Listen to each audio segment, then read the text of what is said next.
belum kenal.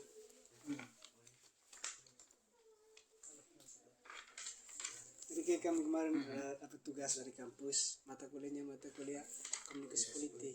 Kebetulan kami berempat satu kelompok. Jadi dosen minta kami untuk cari beberapa komunikator politik. Salah satunya kan jurnalis juga kan bagian dari komunikator politik. Nah, jadi kami di sini pilih Detak Pasifik. Kayak punya media sebagai salah satu narasumber. Mungkin pertama kami mau mulai dulu dari latar belakang dari ini media nih kayak dari Detak Pasifik. Bagaimana proses berdirinya hingga bagaimana beroperasi selama ini. Oke. Besar. Mohon maaf sebelumnya, tapi saya mau mendengarkan teman-teman semua dulu siapa namanya. Oh betul okay. Saya juga canggung tadinya. sorry. Siap. Tapi tidak apa-apa tuh masih direkam. Mana masalah? Iya. Semester berapa? Saya OPK, saya semester 5. 5 pik. Saya Elizabeth semester 5 juga. Tapi saya bukan mahasiswa asli Undana. Oh begitu. Pertukaran mahasiswa. Waduh. Satu kebanggaan saya bisa Enggak. ketemu dengan mahasiswa pertukaran. Dari mana? Saya asal dari Madura tapi kuliahnya di Surabaya. Waduh, luar biasa. Suatu kebanggaan saya dihadiri mahasiswa. Dan mahasiswanya di apa ya? Di Surabaya. Saya kuliah di Surabaya. Di mana di Surabaya?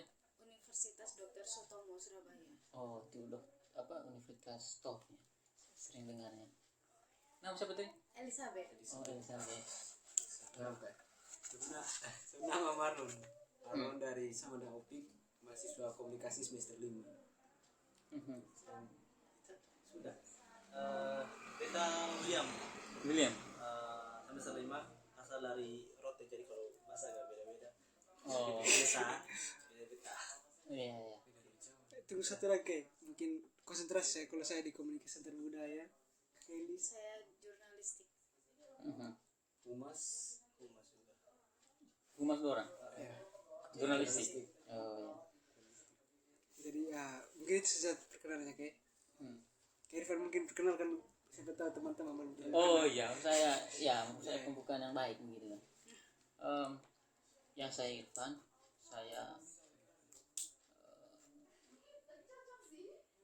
saya mahasiswa di Undana. Saya mahasiswa di Undana itu masuk tahun 2016. Dan saya baru saja wisuda kemarin, periode September 2022.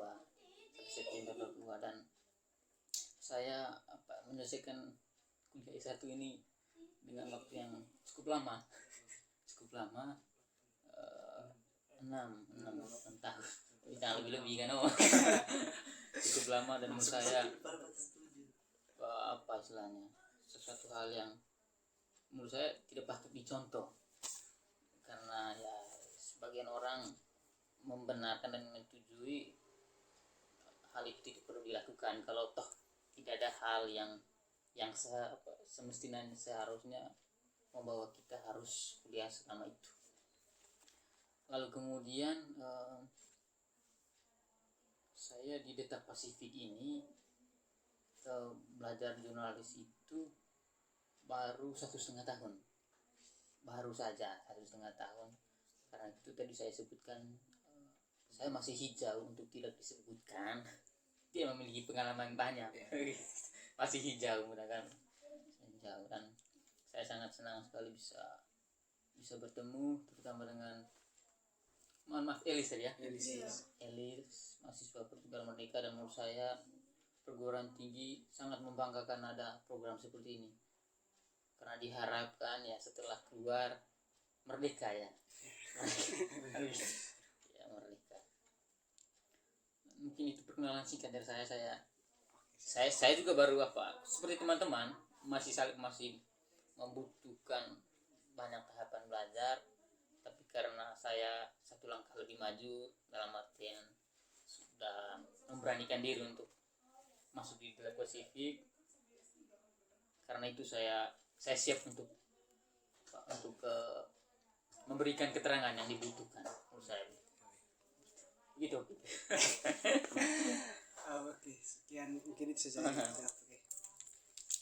Yang pertama kita mau dari latar belakang tadi kayak. Ya. Latar belakang Detak Pasifik, bagaimana proses berdirinya, kira-kira orang dari mana mana saja, siapa saja, Mhm. terus bagaimana selama ini secara garis besar saja, Hah. selain progresnya selama ini bagaimana gitu. Baik, sejarah terus. Dan saya perlu sampaikan bahwa memang sejarah Data Pasifik ini sejarah yang sangat unik dan menarik. Kenapa saya sebutkan demikian? Karena founder atau orang-orang yang pertama kali mencetuskan Data Pasifik adalah orang-orang muda. Orang-orang muda. Bahkan pada waktu itu tahun 2021 ada yang masih saja menginjak kuliah di semester 2. Bayangkan, ada yang semester 2, ada yang semester 6, ada yang semester 8, dan ada yang semester 10 waktu itu. Dan hampir sebagian besar kita 8 orang. Kita 8 orang dan sebagian besarnya itu adalah tokoh muda. Bukan tokoh muda, orang muda. Orang muda itu ada yang semester 2. Nah, kami sebenarnya adalah orang-orang yang senantiasa memiliki kegelisahan sembari merajut harapan untuk kemudian bagaimana dunia jurnalistik, dunia media massa kami terus renungkan, karena menurut kami dan kami yakin dan percaya bahwa media massa memiliki peran penting dalam setiap aspek pembangunan. Dan karena itu karena sering berdiskusi, kita menyepakati bahwa memang dibutuhkan sebuah media untuk ikut mencernihkan informasi kepada masyarakat yang memang hari-hari ini tidak bisa kita nafikan bahwa memang banyak sekali informasi yang menurut kami pada waktu itu ya perlu dijernihkan, dan masyarakat memang butuh media-media yang memang ikut mencernihkan informasi kepada masyarakat supaya masyarakat tidak terjebak dalam narasi atau informasi-informasi yang tidak edukatif dan banyak yang berita bohongnya. Begitu. Sepakatlah kami waktu itu 8 orang, dan kami bersyukur pada waktu itu memang karena ada juga senior kami. Sebenarnya tadi kalau kita ke sana, ya ada di sana. Nah, kebetulan senior itu dia sudah lama di dalam di dunia jurnalistik ini, karena itu kita percayakan waktu itu dialah yang menjadi pemretnya untuk mengatur redaksi di media ini. Ya, kontur kira-kira begitu. Oke, pemret pasnya. Pemretnya namanya waktu itu Juan Busabu. Oke, Juan, tahu ke Juan? kayaknya yang pernah bawa materi di Itu dia.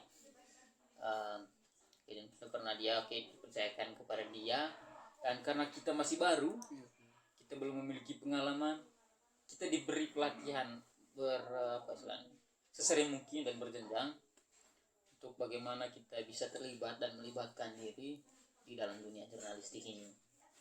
Karena itu ya beberapa bulan sebelum kita launching, pelatihan menulis terus dilakukan oleh koordinator tadi itu.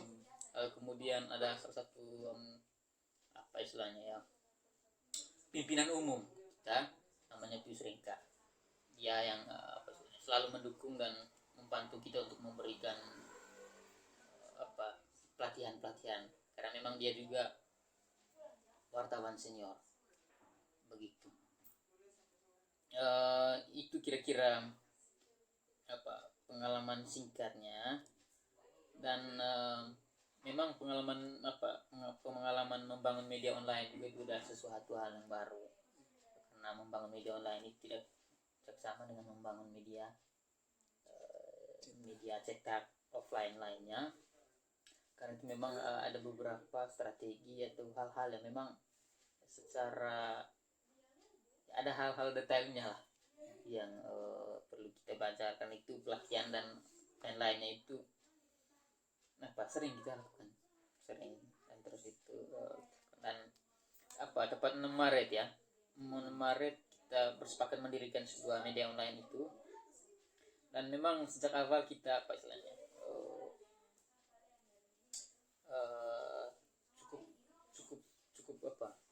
pusing juga untuk memilih namanya. Kira-kira Nabiah Media ini nama apa? Karena hampir semua kami itu 8 orang mengusulkan nama. Kira-kira nama apa? Dan nama itu adalah mengkultuskan mimpi dan cita-cita dari tim 8 ini. Nah, setelah perdebatan yang cukup panjang, akhirnya diambillah nama ini, nama Delta Pacific. Ini namanya Delta Pacific. Dan mohon maaf, saya juga lagi apa istilahnya, lagi kebetulan sejarah ini sudah ditulis juga. Nanti saya boleh share ke teman-teman linknya. Dan di sini memang dituliskan lebih komplit, ya, lebih komplit.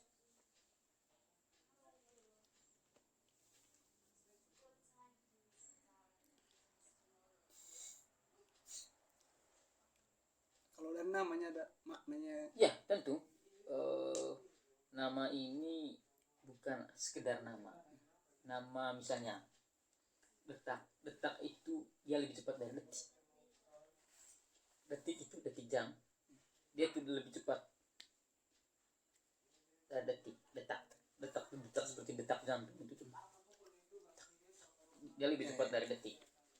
Nah, lalu kemudian kena Pasifik, bagi kita bahwa dunia itu dia tidak bergerak ke ke Amerika, ke Cina, tapi dia sudah mulai ke Asia, ke Pasifik. Dan di Pasifik Indonesia adalah salah satu pemainnya. Karena itu tetap kira-kira itu poin besar lah ya. Karena itu Pasifik kita menggunakan namanya karena memang Pasifik ke depan menurut kami waktu itu dia akan menjadi sebuah bagian dari dunia yang memang istilahnya perkembangan dunia itu mengarahnya ke sini, ekonominya, politiknya, budayanya berkembang. Nah, menurut kami kita sudah harus mulai ambil bagian. Kira-kira gimana ini pembangunan Pasifik ini, kira-kira begitulah. Berarti misinya ke Ya, misi kami memang ke arah sana. Begitu. Oke, terima kasih untuk penjelasan mengenai sejarahnya. Kita bisa masuk ke substansinya. Boleh. Jadi salah satu komunikator politik yang kami pelajari di kampus adalah kaum profesional, di mana dalamnya ada konsultan. Kemudian yang dipelajari yang diberikan oleh ibu ada konsultan, itu bagian dari profesional. Kemudian ada juga jurnalis sebagai perpanjangan tangan dari si penguasa atau si pemilik kepentingan kepada masyarakat pada umumnya. Jadi di sini bagaimana jurnalis juga menyampaikan pesan-pesan itu, pesan-pesan politik tentunya. Kemudian kami ingin bertanya lebih detail ke Delta Pasifik. Kalau selama ini yang Kak Irfan selama 1,5 tahun di Delta Pasifik, bagaimana cara angle pemberitaan angle memberitakan sesuatu, menyampaikan pesan-pesan politik yang disampaikan oleh pemerintah. Kira-kira apakah ada perbedaan dari media-media lain yang juga media besar, tapi Kak Irfan kan mohon maaf media kecil kalau dibandingkan oleh media nasional. Apakah ada pesan-pesan politik yang Kak Irfan sampaikan, topiknya sama tapi dengan angle yang berbeda selama ini? Ya, kami dari Delta Pasifik diberi informasi bahwa ada 2 DEX, ada 2 bidang yang memang cukup sensitif bagi kami untuk dalam sebuah pemberitaan. Antara lain adalah politik dan hukum. Karena itu berita politik dan hukum itu betul-betul menjadi konsentrasi kami, sebuah fokus yang memang tidak main-main. Dalam artian jangan memberitakan hal-hal yang memang tidak perlu diberitakan atau salah memberitakan. Nah, terkait soal hal politik, saya sebenarnya tidak mau membandingkan soal angle-angle beritanya, tetapi sejauh perjalanan kami misalnya dalam berita-berita politik memang agak susah ya kita membutuhkan tema politik. Kira-kira apakah memang kami juga sampai hari ini belum bisa mencakup isu-isu secara nasional, politik nasional. Kenapa begitu? Karena kami belum memiliki jurnalis yang bisa membantu kami untuk istilahnya mendapatkan berita-berita nasional, misalnya kita di Jakarta atau di mana, itu kita masih terpusat di NTT, terutama di Kupang. Nah, karena itu saya tidak membandingkan dengan berita-berita media-media besar lainnya. Tetapi kalau misalnya di NTT, kalau katakanlah kita mau mencoba untuk membandingkan misalnya dengan Pos Kupang yang besar, Pos Kupang, Victor News atau Timex, ya menurut saya semua kita berjalan pada kode etik yang sama, dalam artian ya kita menulis berita dan memberitakan berita-berita politik ya sewajarnya dan sebagaimana misalnya kami Berita Pasifik, katakanlah yang paling santer yang menjadi perhatian nasional, misalkan soal kasus Komodo ini, soal bagaimana ada pembatasan kunjungan. Menurut kami ya, kami memang tidak berpihak, dalam artian kami tidak hanya menyampaikan pesan politik. Kalau Pak Berita gitu, kami juga menyampaikan pesan politik dari rakyat itu kira-kira seperti apa, dalam artian kami menjunjung pemberitaan atau berita atau mengusung jurnalisme damai. Kita tidak miring kiri dan tidak miring kanan, tapi kita di tengah-tengah untuk memberikan informasi yang sesuai dengan fakta atau menarasikan fakta, kira-kira begitu. Ya pada intinya ya kita mengusung jurnalisme damai. Kita tidak menerima pesan politik dalam tanda kutip ya, tapi bagaimana kita mengabarkan berita politik yang memang dibutuhkan masyarakat. Termasuk misalnya soal Komodo tadi itu, kita memberitakan apa maksud pemerintah untuk melakukan pembatasan, misalnya demi konservasi.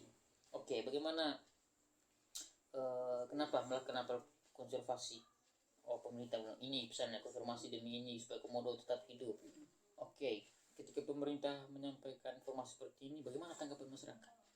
Masyarakat banyak yang menolak, harus kita beritakan juga. Lalu kemudian kita ambil ahli untuk bisa menengahkan informasi. Kita lakukan sedemikian. Ya. Lanjut pertanyaan tadi.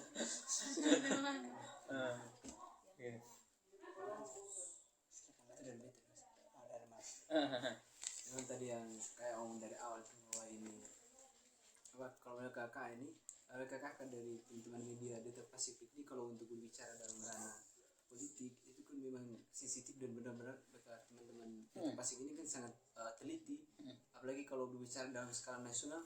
Kakak biasanya tidak terlalu bukan tidak peduli, tapi tidak terlalu tidak terlalu memperhatikan isu-isu nasional, tetapi lebih kepada isu-isu yang dalam skala ini lokal di NTT sendiri, misalnya kasus yang tadi. Kalau menurut kakak sendiri, ini berbicara tentang selain Delta Pasifik ini menurut kakak ini cara kakak menanggapi isu-isu politik, pesan-pesan politik yang disampaikan oleh teman-teman media selain Delta Pasifik ini seperti apa seharusnya, atau mungkin ada sedikit kekeliruan mungkin dari media yang satu, atau mungkin semua media yang ada di NTT ini dalam skala lokal itu cara mereka menyampaikan pesan-pesan politik itu sudah seperti apa begitu Pak? Apakah sudah baik atau masih ada kekurangan? Baik, yang pasti bahwa bukan hampir semua media itu, media-media yang terverifikasi dan bertanggung jawab itu pasti memberikan informasi yang baik, dalam artian yang benar dan terverifikasi. Dalam artian tidak ada media yang memberitakan hal-hal yang buruk atau negatif atau apa. Cuman memang ada beberapa media yang boleh dilihat oleh pembaca ya, misalnya seringkali menulis yang kental aroma pesan politiknya. Dan menurut kami ya itu sah-sah saja, tergantung kepada pembaca yang menghakiminya. Kami tidak memiliki kuasa untuk sama-sama menghakimi. Nah, pada intinya kami adalah bagaimana ya, bagi kami Delta Pasifik itu adalah ibarat kios yang baik menurut kami. Dia menjual barang-barang yang dibutuhkan masyarakat, dibutuhkan orang-orang di sekitar. Nah, begitu juga kami. Informasi apa yang dibutuhkan masyarakat, itu yang kita bukan berarti kita melihat pesan-pesan apa istilah kita mau mengkanter atau menyetop atau dan lain-lain informasi yang diberikan oleh pihak satu atau media lain, tidak, itu bukan urusan kami. Semua media, ya kita ini teman-teman ini orang media tahu ada agenda setting agenda di dalam media, dan bagi kami ya itu masing-masing urusan media masing-masing, dan tapi pada intinya semua media pasti mengabarkan hal-hal yang baik. Kalaupun toh ada, ya kami di Persipik ya seperti yang saya bilang, kami menjual informasi yang dibutuhkan masyarakat, bukan menjual, kami mengabarkan informasi yang dibutuhkan masyarakat supaya kami juga ikut membangun manusia NTT dan ikut membangun manusia Indonesia. Kira begitu pikir. Dari pengalamannya Kai selama di Detek Pasifik dan teman-teman Detek Pasifik, pernah tidak Detek Pasifik tuh Kai ada kasus nih, misalnya katakanlah pemerintah dengan masyarakat, kemudian Detek Pasifik mengambil sikap bahwa mereka mendukung masyarakat. Apakah pernah ada kejadian seperti itu? Seperti kan di narasi waktu itu, Mas Zosia pernah jelaskan, ada beberapa kasus yang memang media itu harus memihak pada orang yang lemah. Dia tidak selalu seimbang, pada kasus tertentu dia harus memihak. Itu apakah ada pengalaman yang sama di Detek Pasifik kalau untuk hal begitu? Untuk sementara belum ada belum ada posisi yang signifikan, dalam artian kita memang overall kita memang media itu tidak berdiri di satu pihak, dalam artian tidak berdiri di pemerintahan, tidak berdiri di masyarakat sendiri. Dia harus dia mendamaikan dua kepentingan. Kalau ada 3 kepentingan, 4 atau bahkan lebih, nah kita berjalan untuk menengahi kepentingan itu. Karena itu misalnya contoh kasus di misalnya di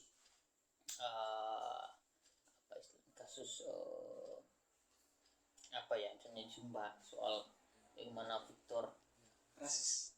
ya mau soal ya rasis, ya memang ya itu kita bantu memang ya. Dari sisi lain itu juga dilihat oleh orang ya sesuatu hal yang memang mencederai masyarakat Sumba. Kita kabarkan memang itu tidak layak dan tidak patut disampaikan oleh pejabat publik terhadap rakyatnya. Ya, karena itu kita menaikkan narasi demikian, juga kita menaikkan bahwa memang tidak ada pemimpin yang memang menghakimi rakyatnya demikian, tapi ada konteks, ada situasi yang memang memaksa seorang orang. Ya mungkin ada manusia yang memang karena situasi dia akhirnya di luar apa istilahnya, di luar kebiasaan, di luar kendali, jadi keluarlah bahasa-bahasa demikian. Tetapi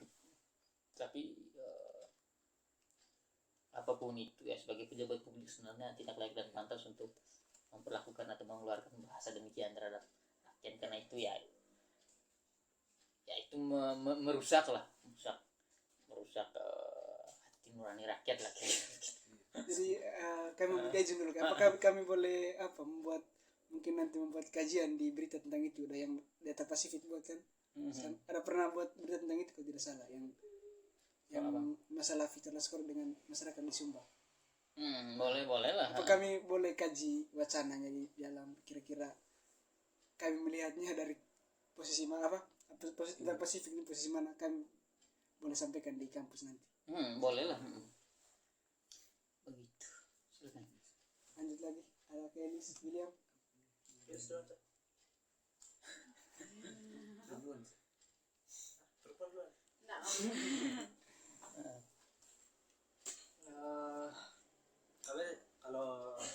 itu mungkin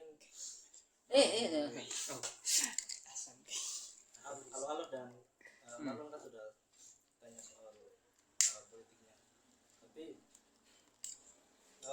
tadi kan tujuan awalnya kan untuk menjernihkan, karena media ini kan datang dari sebuah keresahan, ada beberapa kesalahan informasi yang beredar di masyarakat. Jadi memang tujuan misinya untuk menjernihkan informasi-informasi yang ada. Dan dari itu kan kita bisa tahu langkah kedepannya ini seperti apa kan dari tujuan datangnya. Soal politik, kalau Alif kan sudah bahas soal substansi, dia mungkin agak lebih keluar sedikit daripada si pembacanya. karena soal media kan pasti kalau soal media kan mungkin sedikit banyak pasti kita coba melihat tentang kondisi masyarakat di khususnya di sini tentang sistem Pamadena. Mungkin dia akan sedikit ambil dari politiknya.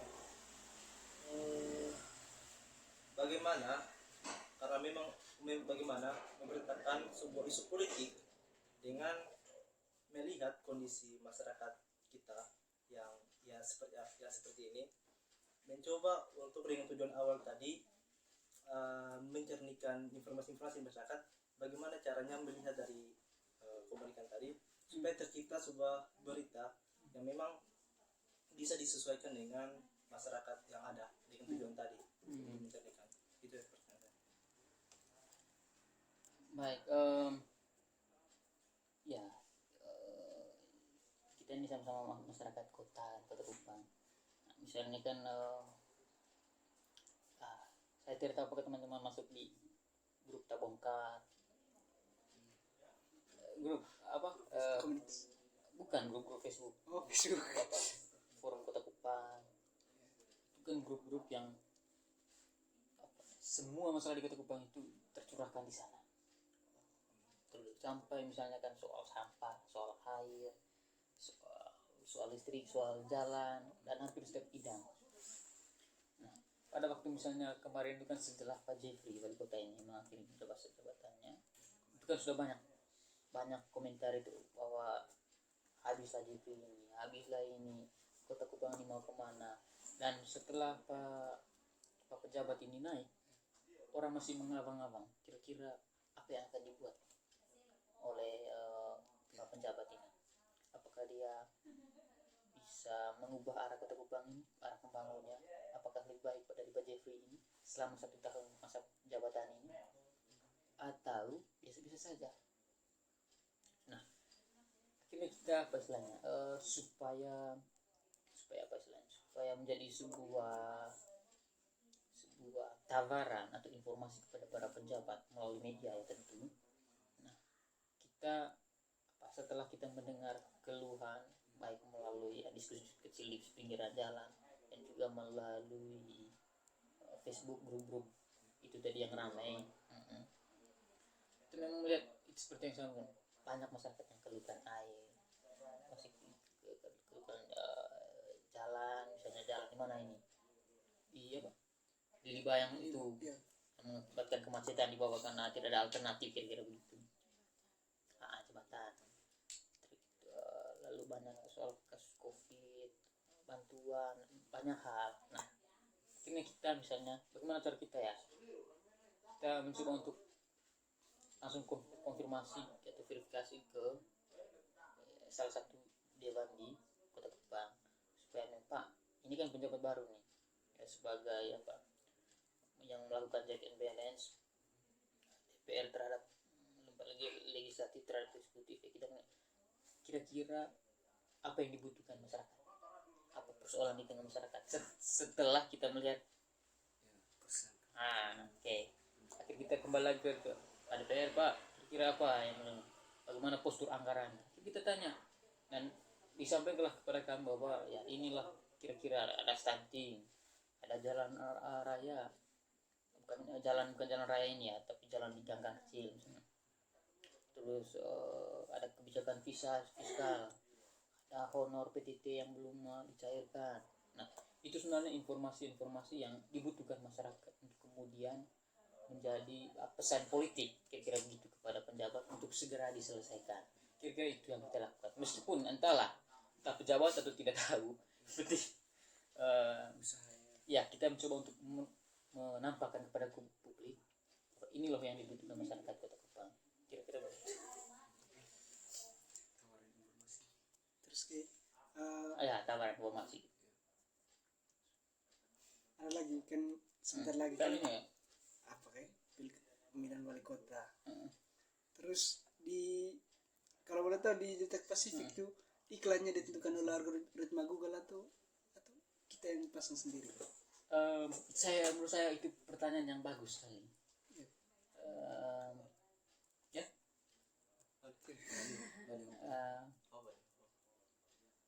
Bisa dicek di Detek Pasifik. tidak ada iklan sampai hari ini. Iklan dari siapapun untuk hari-hari ini ya. Nah, lalu berikut untuk sementara waktu kita belum dikatakan sebagai pengejar iklan.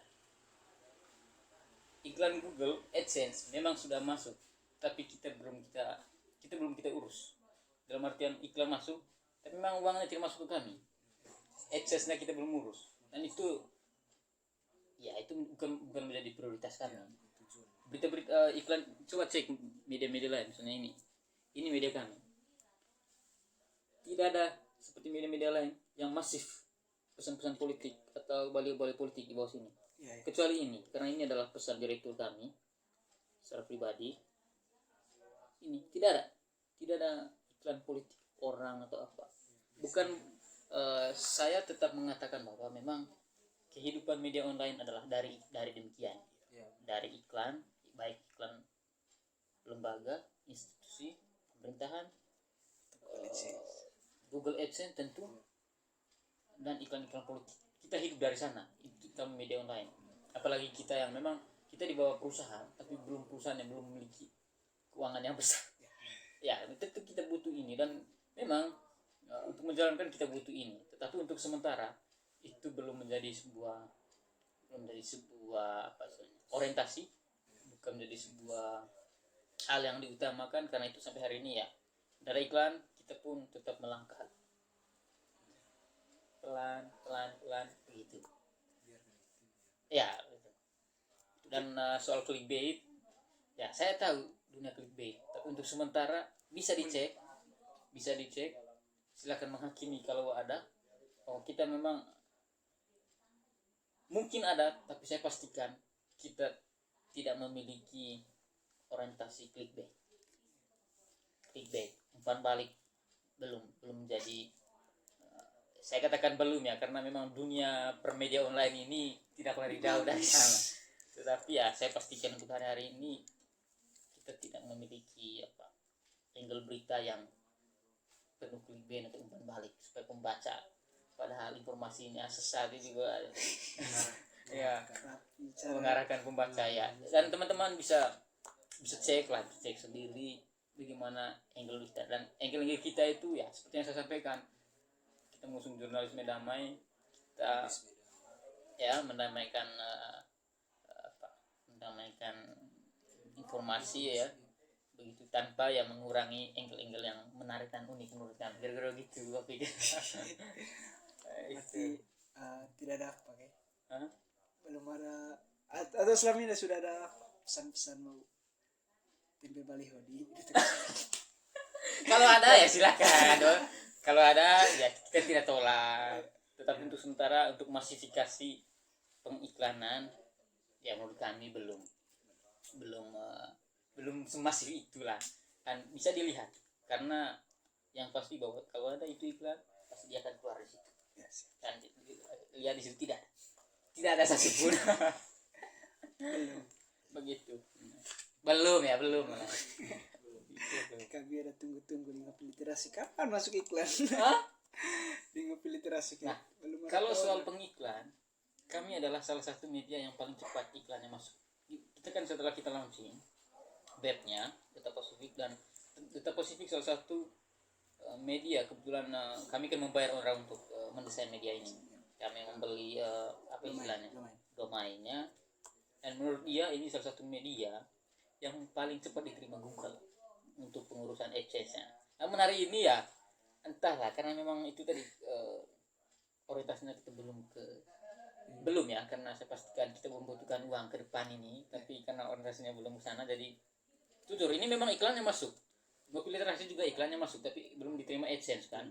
Ya ini sih iklan biasa, ini kan Google. Dan menurut saya kalau teman-teman membaca Data Pasifik, saya yakin tidak akan penuh iklan kan, karena itu enak dibacanya. Hanya kan iklan-iklan Google ini ya mungkin karena kalau kita nanti berkembang Data Pasifik ini, mungkin kita akan menutup iklan Google lah, tidak perlu lah menutup supaya seperti project Mutal Tuli mungkin orang juga bacanya enak kalau supaya tanpa enak bacanya ya. Justru iklan marak di media-media yang tutup iklan. Kalau kamu lihat kualitas pembacanya, Iya itu saya tetap media nih, tetap pasti konsisten dengan mereka punya tujuan tadi. Makanya pengiklan tuh kejar orang-orang. sudah lihat tetap positif. saya sudah. Tapi dari yang Ah. kakak bilang tuh, biasanya yang pengiklan ini mereka kejar bukan banyaknya, bukan apa terkenalnya media ini, tapi kualitas pembacanya. Ya itu karena itu saya tidak menghakimi kami di masa depan adalah seperti hari ini, karena bagi kami adalah perubahan akan dilakukan demi perubahan itu sendiri. Itu bahasa kami tetap positif.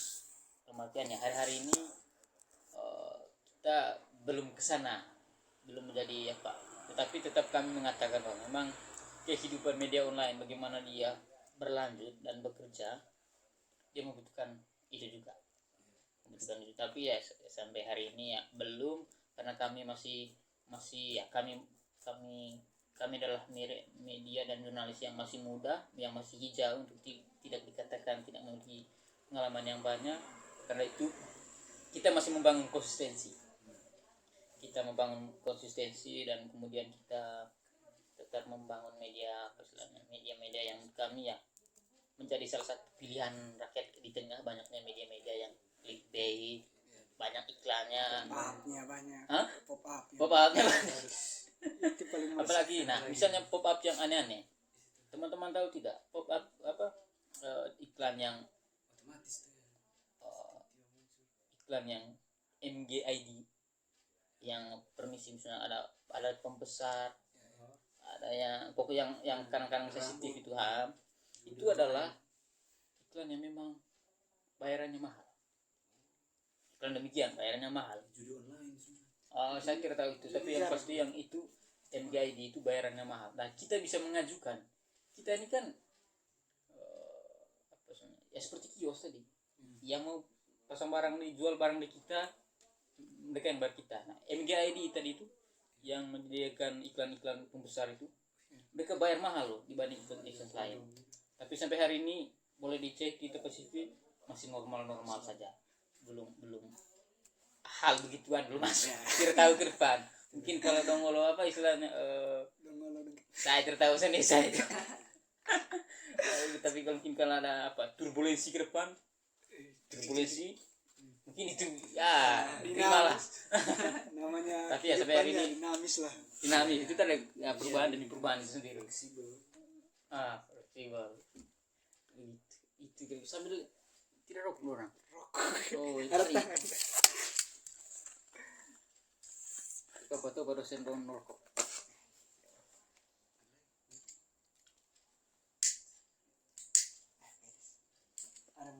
Berapa bulan? Dari Agustus pertengahan sampai nanti Desember. Sebelum kita mungkin ada hal yang sudah full ya. Sudah bisa tenang kalah. Oh gitu. Misalnya saya ini masih muda dan saya bersyukur saya kemarin baru saja tahun lalu ikut uji kompetensi wartawan dari Dewan Pers, dan saya sudah mendapatkan sertifikat dari Dewan Pers untuk jenjang muda. Kan tidak ada jenjang ada muda, madya dan utama, dan saya sudah masuk di muda. Yang di Hotel Aston tuh. Ya betul. Dengan yang wartawan Metro TV ini, Om John. Mungkin waktu itu memang kita satu tempat, satu ruang, tapi ada dipisahkan. Yang adalah semua TV juga ada waktu itu. Di luar apa kan? Kalau misalnya kita mau urus itu berarti kita harus terikat di media tertentu dulu baru bisa ikut uji kompetisi dia. Iya. Tidak bisa mandiri. Kemudian gue peklain mas. Ada batas waktunya, ada minimal waktunya kan? Maksudnya untuk kita daftar di Dewan Pers, maksudnya kita bekerja di media ini berapa tahun? Kemarin itu kalau saya tidak salah minimal 1 tahun kalau saya tidak salah, semoga saya tidak salah. Iya. saya sangat bersyukur waktu itu karena ini tetap hidup.